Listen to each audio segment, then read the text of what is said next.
There have been numerous reports of Sasquatch sightings in Washington for a long time. Here are the ones that have been reported. 10 Sasquatch reports Washington.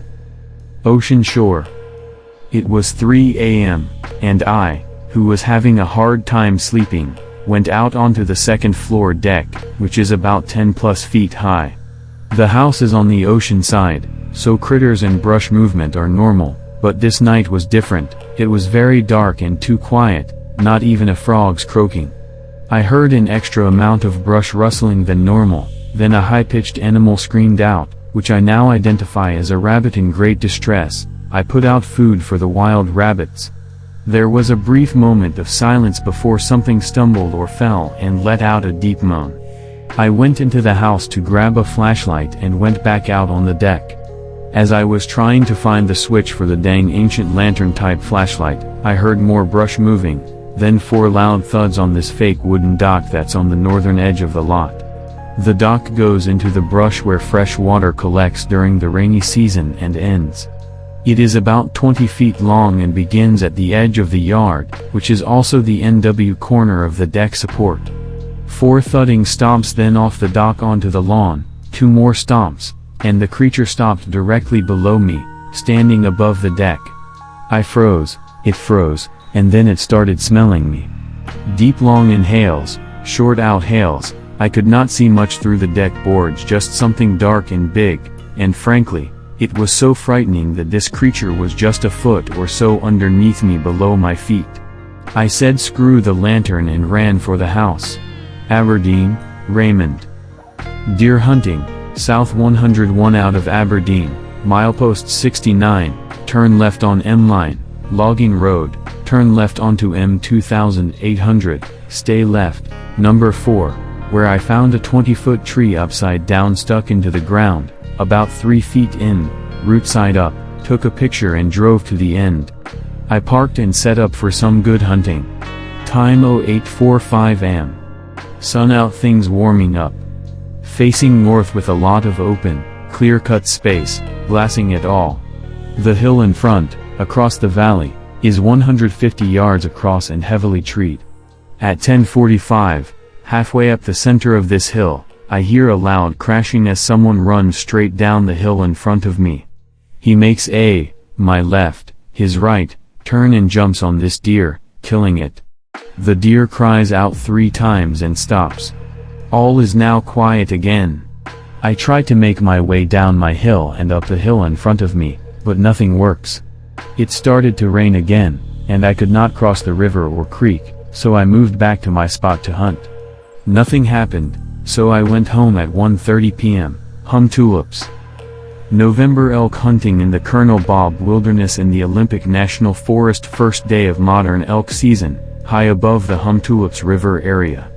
As I was setting up my truck tent for the night on a remote spur road, I heard what I believed to be elk movement in the gully or ravine below me. The area is a good elk hunting location, and I have had success there in the past. It was too dark at that point to pursue any bull, so I decided to make a cup of coffee, fire up my lantern, and do a little reading before crawling into my truck tent for the night. It was a few minutes after I sat down that I heard a tree in the high timber above me being moved. It sounded like it was being pushed or shoved until it crashed to the forest floor. I am familiar with timber and have spent my entire life running chainsaws and logging. The tree was large, and there was no wind or weather. So I rationalized it as just a weakened tree in the forest that possibly a bear or other large mammal just happened to rub against until it came down. But what happened next unnerved me, unlike anything I have ever experienced. About 5 minutes after the tree incident, I heard extremely loud limbs breaking, like fir or hemlock limbs literally being snapped from a tree. The echo of this resonated through the deep timber and deep into the ravine below me. It seemed to be around 100 to 120 yards above me to the north. Then I heard the same thing in the ravine below me, and another, the smaller tree snapped and crashed. Then I heard a very odd sound. I have tried to describe it to my family, and all I can compare it to is almost a primal sound, and it echoed through the timber. At this point, I packed up and drove the 7.5 miles back out to the gravel Forest Service road. I have never been as unnerved as I was. I had the overwhelming sense of being surrounded and could not rationalize what I had encountered. I have spent my entire life hunting and camping in the backcountry of Washington and Oregon. I am a big game hunter and hunt alone much of the time. In Washington, I am familiar with big games. I have no explanation for what I heard. Renton, WA. July 1975, Renton, Washington, Aqua Barn Ranch campout property on the north side of the Cedar River. A group of 75 kids, ages 7 to 17, and the camp staff from a huge pasture area. All the campers walked down a trail that was thick with blackberry bushes and was lightly treed with alder, etc. The trail was about 200 yards long. At the end of the trail, there was a circular clearing about 150 feet in diameter. This is where the group set up camp. There were 3 trails out of the clearing. The one going to the pasture, one going to the river, over a little rise and about 100 feet away from the clearing, and one trail that dead-ended 50 feet up. This is where the campers were to relieve themselves. A group of our 4 12-year-old girls was going to relieve themselves down this trail at about 11 p.m. down a trail that was thick with blackberry bushes and was lightly treed with alder, etc. The trail was about 200 yards long. At the end of the trail, there was a circular clearing about 150 feet in diameter. This is where the group set up camp. There were 3 trails out of the clearing. The one going to the pasture, one going to the river, over a little rise and about 100 feet away from the clearing, and one trail that dead-ended 50 feet up. This is where the campers were to relieve themselves. A group of 4 12-year-old girls was going to relieve themselves down this trail at about 11 p.m. From deep in the berry bushes, we heard something moving. It sounded like the animal would move a little way, then stop. We could hear branches and twigs snapping. We couldn't figure out what it could be because it was such a thicket of berries. No human could be in there without getting massively scratched. We listened for quite a while and noticed whatever was moving closer to us, but it was still a ways away. Getting scared, we ran back to our sleeping bags. There was a big circle of girls in their sleeping bags, and our group of 5 was off to the side, near the bathroom trail. I listened from my sleeping bag for a long time and noticed the animal was getting closer. I got up from my friends and moved into the center of the circle of girls. I fell fast asleep. One of my best friends did not. What Jane heard as she lay awake was that whatever it was, it eventually came out of the berry bushes. There were 2 of them. They communicated by making soft cooing noises to each other that sounded very much like pigeons. Jane was laying on her stomach in a goosedown sleeping bag with her head on her arms and was petrified.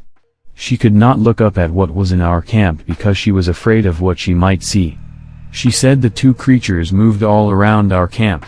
If someone stirred in their sleeping bag, they would stop moving and make no noise. She could hear them getting into our boxes of food. They continued exploring our camp for hours, intermittently calling softly to each other. All the while, she is stiff as a board in her sleeping bag. Then to top it all off, one of them steps on the end of her sleeping bag, and she feels the whoosh of the air coming up to her feet. She moved her feet. Whatever it was, it reached down and lightly touched her back. She was even more petrified. She just laid there, hoping it wouldn't hurt her or carry her away. I woke at dawn in the center of the big circle of girls and got up to go relieve myself. Jane was laying in her bag exactly as I described. She hadn't moved, and the down bag was literally soaking wet with her sweat. I believe she was in mild shock. She dully told us what happened to her, but she was so wrung out that there was little emotion she showed. My friends and I walked all over looking for some sign of what she said happened, but since the ground was dry, there weren't any distinguishable footprints.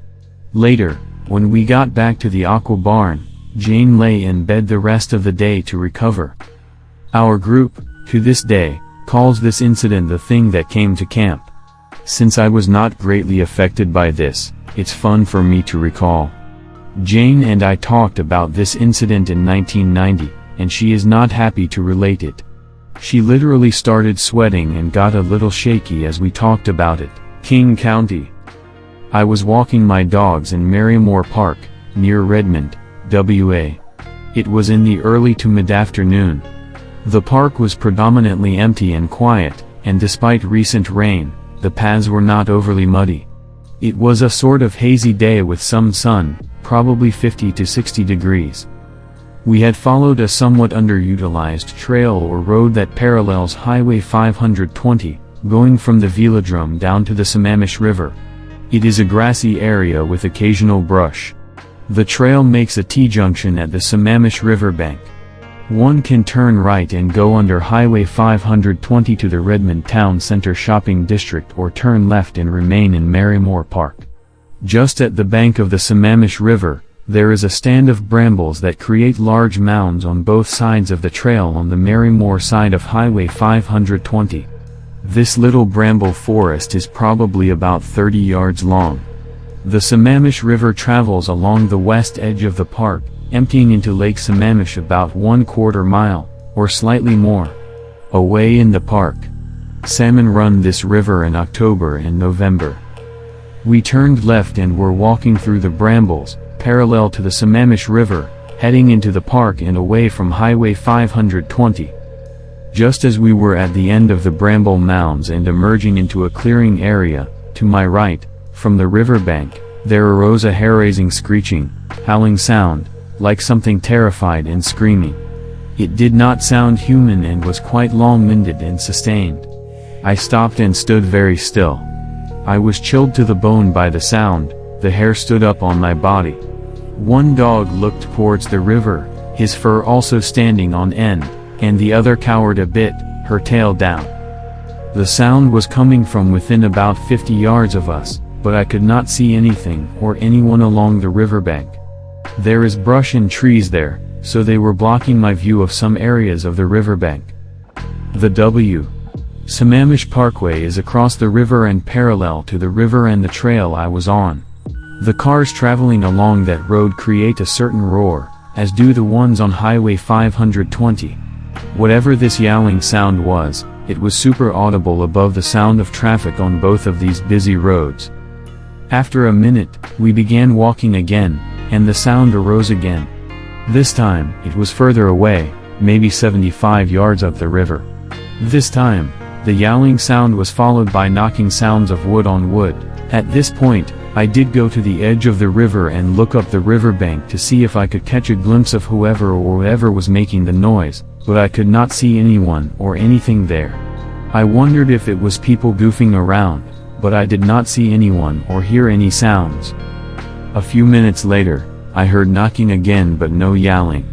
It was probably from the area just below an old, non-functioning windmill that stands on the banks of the Sammamish River, near the west entrance and bridge into the park. When we reached the main bridge that comes into the park from the Sammamish Parkway, close to the windmill, we turned east, towards the Kleiss Mansion and Park Facilities area, and were no longer walking along the river. I did not hear any other yowling sounds after that. Also, from that vantage point, the bridge, I could not see anyone or anything along the river. About 15 minutes later, when I drove out of the park, I again stopped near the bridge to look up and down the river, but I saw nothing and no one.